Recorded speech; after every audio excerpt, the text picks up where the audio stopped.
Hello. My name is Aniruddha and I welcome you to my YouTube channel. Today's video is about paint consistency. I decided to make this video because paint consistency is a subject that I talk about very often, both in my demonstrations here on YouTube and in my longer classes over on Skillshare. When I describe the consistency of paint on my palette, I compare it to the consistency of a beverage like tea, coffee, milk, sometimes even cream or butter. This is a concept that I am borrowing from the world famous artist Joseph Zbukvic. In one of his books, he has depicted this right here. He calls it his watercolor clock. I'll admit I have not read the book in question. Nonetheless, it's a very easy concept to understand. Now, one doesn't have to stick to the beverages mentioned in the original clock. What's lovely about this clock is it has a lot of scope for regional diversification.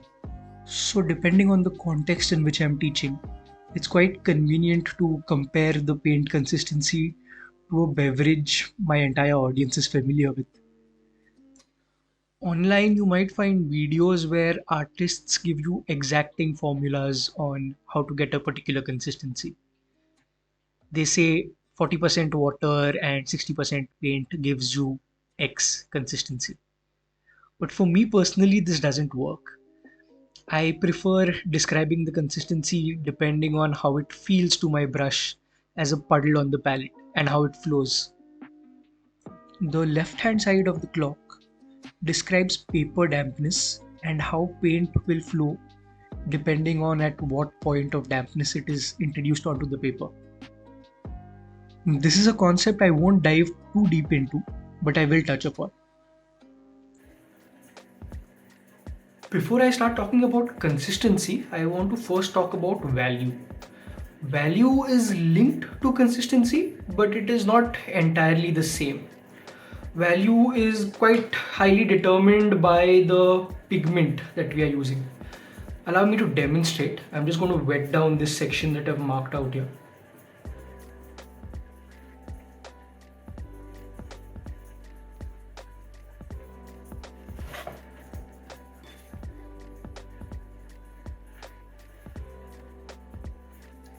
Just plain water.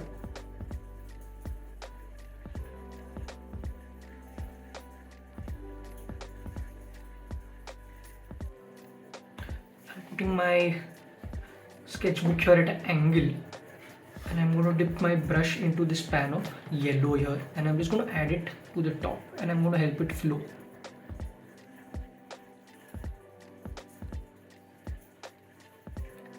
The paint which I add first flows a little bit more. That kind of links to the left hand side of the clock. So I'm just going to let it help it flow down. And what I'm going to keep doing is I'm going to keep adding more strength to the top here.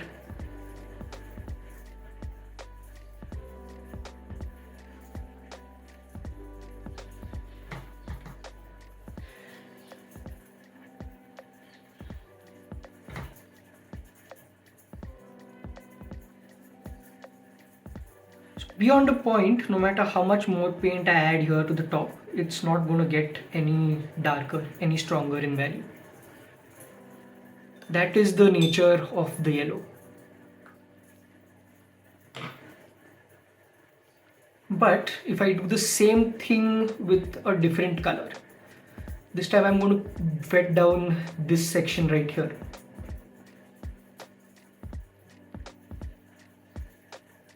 I'm going to try and be a little faster this time.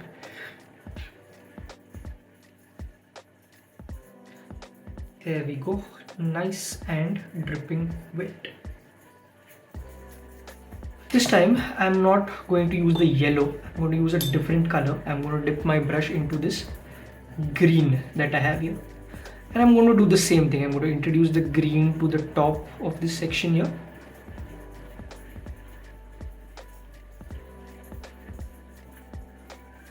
And I'm going to help it flow down.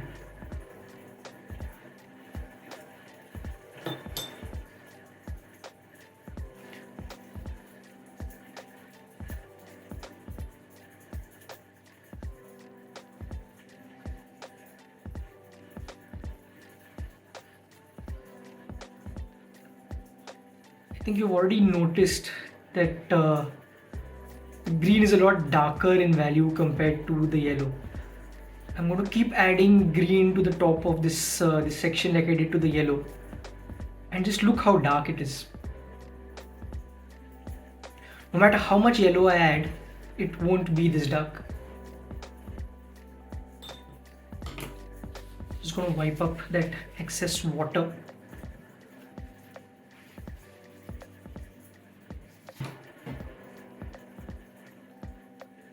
Let's wait for these two tubes of color to dry up, and then I will add some further emphasis to the experiment that we just did. Maybe help it flow a little bit more as well. Firstly, it is about the flow and the timing, which is what you observe to the left hand side of the watercolor clock.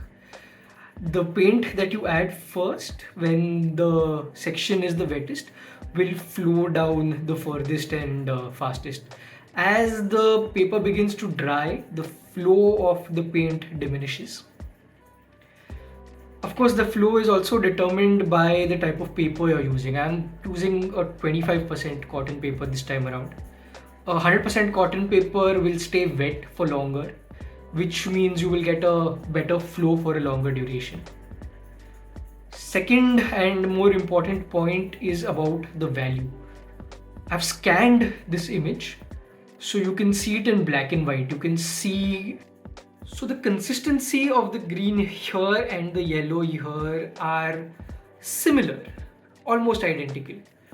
But the green, just by its very nature, can go a lot darker than the yellow. The yellow, no matter how concentrated I make it, will never be this dark. A derivative of this fact is that both these colors have given me gradients. But as you can see, the yellow gradient is obviously in a shorter spectrum, while since the green can go so dark, the spectrum of values is also a lot larger. So whenever you're doing value studies, that is why it helps using a dark color like a Payne's gray or a black, because then you can hit all the values. I'll now show you the 5 consistencies on the other side of the watercolor clock. I'll mostly be using this pyrrole red here, although there are some other assortment of reds on my palette already. The color itself doesn't really matter. It's just hitting the consistency right. I will start with the tea consistency. I'm going to lift some of the pigment and put it here.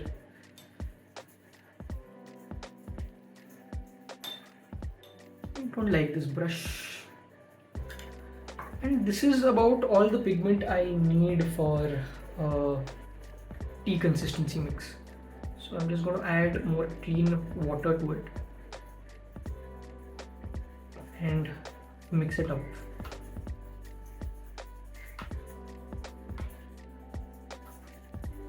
Notice how it flows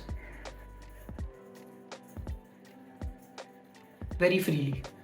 That is tea consistency.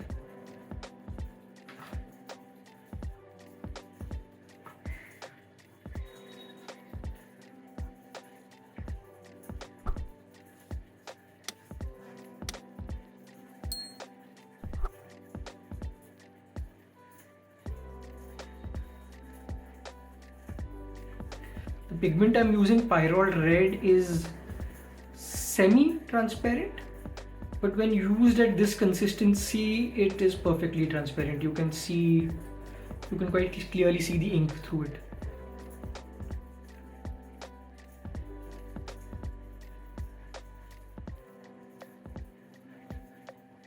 Nice and easy. I'm using a synthetic brush why it's not picking up a lot of the mix. Need to keep going back for a lot of refills.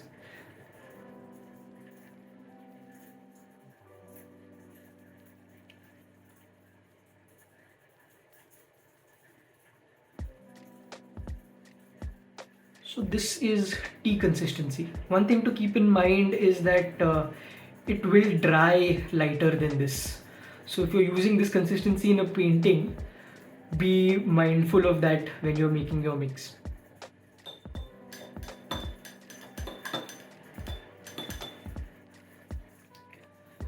Next, let's give a shot at coffee consistency. I think I'll just add concentration to this puddle itself. Maybe take a little pigment from here, take some from here, take some from here as well.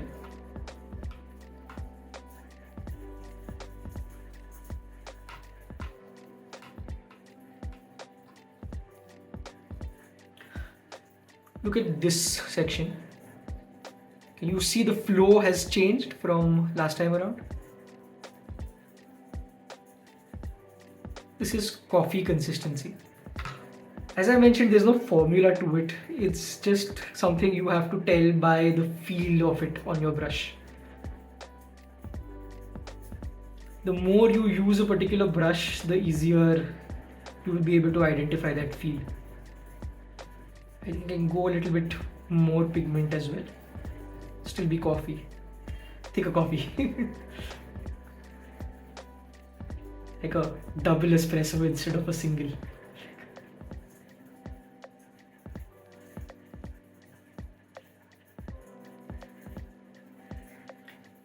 And to keep the consistency consistent, make sure you don't dip your brush into the water while you are putting down a section like this.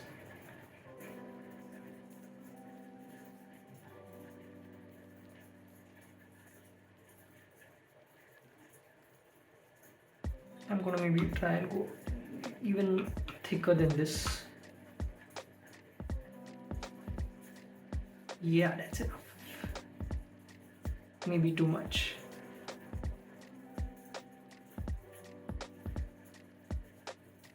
Again, I need to be mindful of the fact that it is going to dry lighter. Any mix which has more water than paint always has a dramatic drying shift.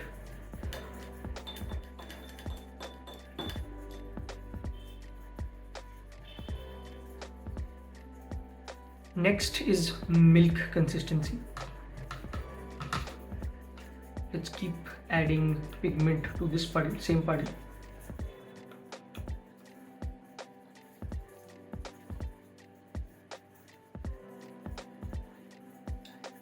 I may have overdone the coffee a little bit, so I'm going to err on the side of caution for milk. Look at the flow this time around. A lot more viscous now. This time I think the transparency will also have reduced.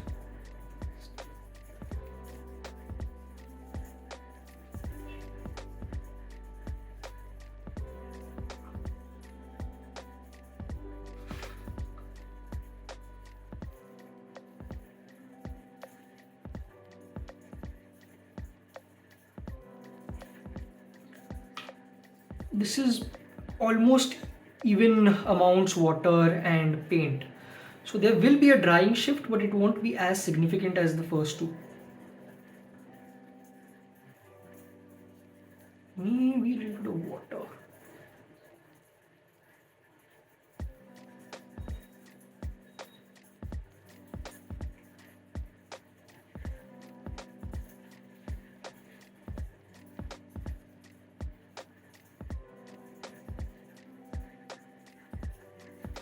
That looks about right.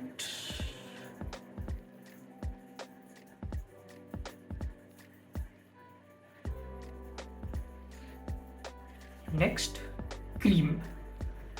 So now we are at a point where we have more paint and less water. I'm using a different compartment of my palette this time.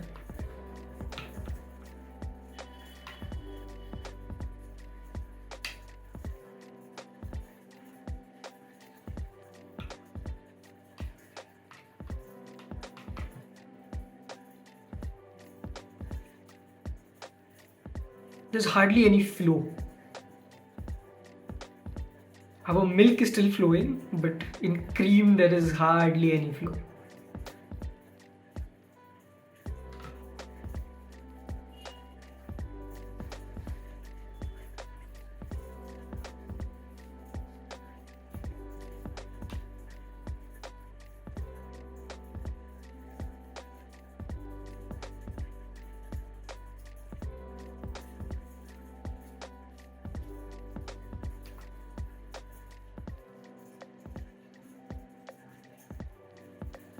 Wonder how opaque it is. Let's see how much it covers the text.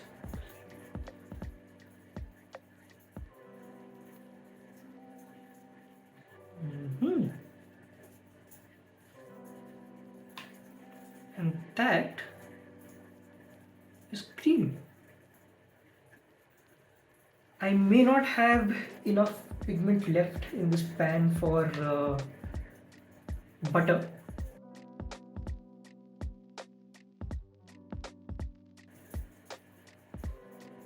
You know what? I'm just going to pick the pan off and see if I can use it. So for butter, I am not going to add any water whatsoever. Clean my brush, dry my brush, and I'm going to take the pigment straight from this pan here. This is going to take a lot of effort to apply because it doesn't have covering power at this thickness. It's opaque.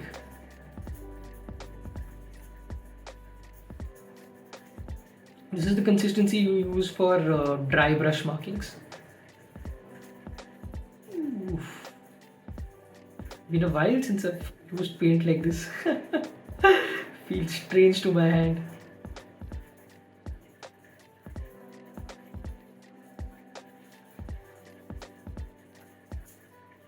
Just about enough paint. Try and finish this without dipping into water.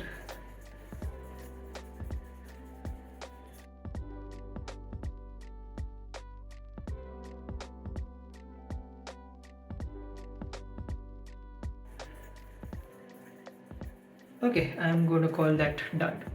This is butter. Thank you for joining me. Please remember to do all the YouTube things. Like, subscribe, spread it around.